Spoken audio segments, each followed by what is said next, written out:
शान मकाम, उस नबी की सीरत नगारी मेरे जैसा तालिब इल्म सारी रात नहीं सारी उम्र लगा दे। उस पैगंबर के शान का हक अदा करना तो दूर की बात, मैं अदा करता उस नबी की सीरत के समंदर के एक लहर से एक कतरा भी हम नहीं उठा सकते। उस नबी की असमत तो दूर की बात, उस नबी के शान मकाम की हम सिर्फ एक झलक भी पेश नहीं कर सकते,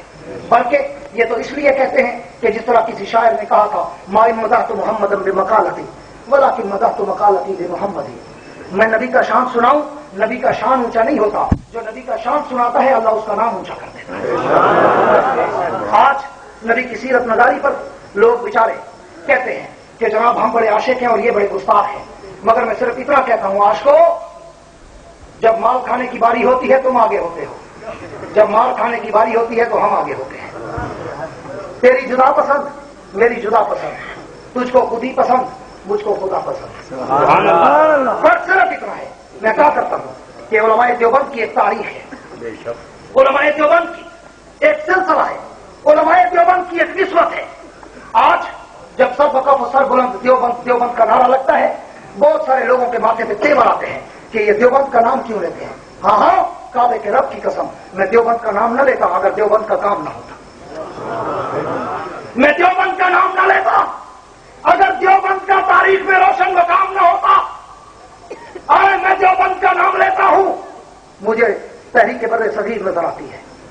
मैं देवबंद का नाम लेता हूं, मुझे तहरीक रेशमी रुमाल नजर आती है, मैं देवबंद का नाम लेता हूं, मुझे तहरीक अहरार नजर आती है, मैं देवबंद का नाम लेता हूं, मुझे तहरीक खत्म नबूवत नजर आती है, मैं देवबंद का नाम लेता हूं, मुझे तहरीक निजाम मुस्तफा नजर आती है, मैं देवबंद का नाम लेता हूं, मुझे माल्टा की जेल नजर आती है, मैं देवबंद का नाम लेता हूं, मुझे काला पानी की असीर याद आते हैं, मैं देवबंद का नाम लेता हूं, मैं जेल में बैठकर चक्की पीसने वाला मुझे अताउल नशा बुखारी याद आता है, मैं देवबंद का नाम लेता हूं, पाँव में धक्कड़ी पाँव में बेड़ी और हाथों में हथकड़ी पहना मुझे कराची के खालक की नहार के कटहरे में मदनी का रास्ता नजर आता है, मैं देवबंद का नाम लेता हूं, मुझे सैयद अहमद और शाह इस्माइल अपनी गर्दनें कटाता नजर आता है, मैं देवबंद का नाम लेता हूं, मुझे शाह वलीउल्लाह और शाह अब्दुल की कुर्बानियां नजर आती है, मैं देवबंद का नाम लेता हूं, मुझे अमीर अजीमत हक नवाज का सीना गोलियों से छलनी नजर आता है, मैं देवबंद का नाम लेता हूं, मुझे जौहर रहमान की जवानी बमों में तरापती नजर आती है, मैं देवबंद का नाम लेता हूं, मुझे इकबाल और कासमी का वतन सहाबा पे कुर्बान होता नजर आता है, मैं देवबंद का नाम लेता हूं, मुझे शुएब नदीम जैसा महकता हुआ फूल सहाबा के नाम पर कटता नजर आता है, मैं देवबंद का नाम लेता हूं, मुझे गाजी अकरार सस्ते दाल पर नारे लगाता नजर आता है, मैं देवबंद का नाम लेता हूं, मुझे असीर आजम शहीद आजम जनरल आजम आजम साहिब का वो बहता हुआ खून नजर आता है, मैं इसलिए कहता हूं मैं देवबंद का नाम कभी न लेता अगर मुझे देवबंद का काम नजर आता।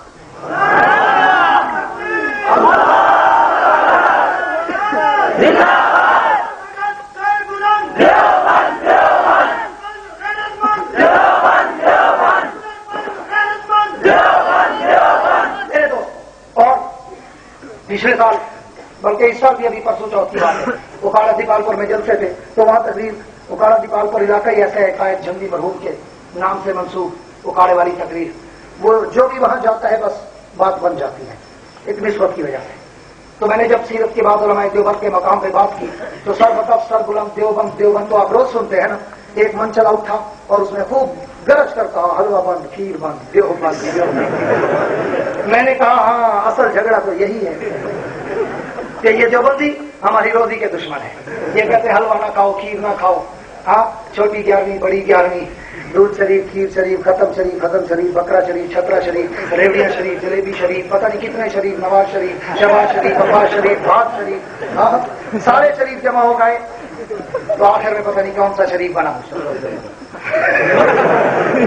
शरीफ जमा हो तो बेचारा नहीं बनता, वो कुछ और जमा हो तो बनता है मेरे दोस्तों। तो वो यही कहते हैं कि जनाब ये हमारी रोजी के दुश्मन है, तो इसलिए मैं कहता हूँ पूरे मुल्क में बड़े मुनज़्ज़म अंदाज में मौलाना अशरफ अली थानवी, मौलाना हुसैन अहमद मदनी, मौलाना कासिम नानोतवी पर तबर्रा किया गया है मीलाद के जलसों के नाम। सुनो सुनो सुनो, हमें मत छेड़ो, तुम्हें पता है जो हमें छेड़ता है वो उसको छोड़ते नहीं, बोलो नहीं छोड़ते नहीं। اس لیے کہتا ہوں کہ ہمیں مت چھیڑو، کھاتے پیتے رہو، ہم نے کب روکا ہے؟ لوٹو قوم کو، ہاں اپنے پیٹوں کو جہنم بناؤ، تمہاری گردن نظر نہ آئے، ہاں کھاؤ پیو مگر حق والوں کو چھیڑو مت۔ باقی قوم بھی جانتی ہے کہ تمہارا لیول کیا ہے، ہمارا لیول کیا ہے۔ ہاں کھانے کا وقت آئے میں قربان جان دیا، غلبے کا وقت آئے میں قربان جان دیا، مار کھانے کا وقت آئے میں ملتان جان دیا۔ علماء دیوبند نے قربانیاں دی، علماء دیوبند نے گردنیں کٹائیں، علماء دیوبند نے اپنی ایک داستان رقم کی، اور میں کہا کرتا ہوں کہ ہمیں چھیڑنے والوں، میں اپنے شہیدوں کی داستان بتاتا ہوں، تم بھی پاس سیمپل کو ایک دو شہید تو بتاؤ سیمپل کے لیے، اونلی ڈیکوریشن پیس، کوئی ایک آدھا۔ ہاں میں بھی اپنے اسیر پیش کرتا ہوں، حق نواز سے لے کر غازی حق نواز تک، ملک سے لے کر شاہ تک، ایک ایک اسیر میں بھی پیش کرتا ہوں، تو بھی سیمپل کے لیے کوئی ایک آدھا تو پیش کرتا جس نے دین کے لیے ہتھ کڑی پہنی ہو۔ اس لیے دیوبند کی عظمت کو ترازو میں نہ توڑو، دیوبند تو ہر دور میں انمول رہا ہے، دیوبند کی عظمت کو ترازو میں نہ توڑو، دیوبند تو ہر دور میں انمول رہا ہے۔ اور اگلی بات بھی کرتا جاؤں بڑی معذرت کے ساتھ کہ دیوبند کا نام کوئی کیش کراتا ہے، دیوبند کا کام کوئی کرتا ہے۔ دیوبند کا کام تھا تختہ دار پہ لٹکنا، آج دیکھ لو غازی حق نواز کس کا تختہ دار پہ لٹکا۔ دیوبند کا کام تھا مالٹا اور کالا پانی کی جیلوں کو آباد کرنا، آج دیکھ لو کوٹ لکھپت، اڈیالہ، میاں اور ملتان اور لاہور کی جیلوں کو آباد کس نے کیا ہوا ہے۔ دیوبند کا کام تھا مارے اور کوڑے کھانا،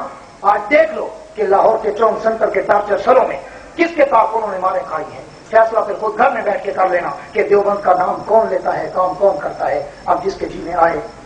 بولے اس سے روشنی، اب جس کے جی میں آئے بولے اس سے روشنی، ہم نے تو دل جلا کر سر عام رکھ دیا ہے۔ اور اس قوم کی مردہ نبضوں میں احساس کو زندہ کون کرے، اس قوم کی مردہ نبضوں میں احساس کو زندہ کون کرے، جس خون سے قومیں بنتی ہیں اس خون کا سودا کون کرے۔ واخر دعوانا الحمدللہ رب العالمین۔